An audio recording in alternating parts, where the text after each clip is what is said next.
ഓണവിപണി കളറാക്കാനുള്ള അവസാനൊരുക്കത്തിലാണ് സംസ്ഥാനത്തെ ഖാദി വസ്ത്രനെയ്ത്തു കേന്ദ്രങ്ങൾ. പുത്തൻ പ്രതീക്ഷയിൽ തൊഴിലാളി കുടുംബങ്ങളും. പരമ്പരാഗത ഖാദി വസ്ത്രങ്ങൾക്ക് കൂടുതൽ പുതുമയും ആധുനികതയും നൽകിയാണ് ഖാദി മേഖല ഒരുങ്ങുന്നത്. സാരികളും മുണ്ടുകളും മറ്റും മാത്രമല്ല, യുവതലമുറയെ കൂടി ആകർഷിക്കുന്ന തരത്തിലുള്ള ഡിസൈനർ ഖാദി വസ്ത്രങ്ങളും ഇത്തവണത്തെ പ്രധാന പ്രത്യേകതയാണ്. കുട്ടികൾക്കായുള്ള ഖാദി വസ്ത്രങ്ങൾക്കും പ്രത്യേക ശ്രദ്ധ നൽകുന്നുണ്ട്.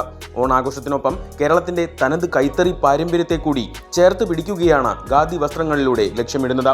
തൃശൂർ അവണിശ്ശേരി ആസ്ഥാനമായുള്ള മുണ്ടത്തിക്കോട് ഖാദി നെയ്ത്ത് കേന്ദ്രത്തിലെ 21ഓളം വനിതാ തൊഴിലാളികളും വിവിധ നിറങ്ങളിലുള്ള മുണ്ടുകളും മറ്റ് ഉൽപ്പന്നങ്ങളും ഒരുക്കി കഴിഞ്ഞു. സീസൺ കാലയളവിൽ ഖാദി തുണിത്തരങ്ങൾക്ക് ആവശ്യക്കാരേറുമെന്നും ഇവർ പറയുന്നു.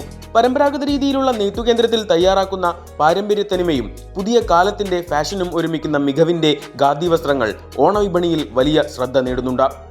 ഓണം പ്രമാണിച്ച് വസ്ത്രങ്ങൾക്ക് 30% റിബേറ്റും നൽകി വരുന്നുണ്ട്. ഓരോ വർഷം പിന്നിടുമ്പോഴും മലയാളികൾക്ക് ഖാദിയോടുള്ള പ്രിയം വർദ്ധിച്ചു വരികയാണെന്നും തൊഴിലാളികൾ സാക്ഷ്യപ്പെടുത്തുന്നു. ന്യൂസ് ഡെസ്ക് തനിനിറം.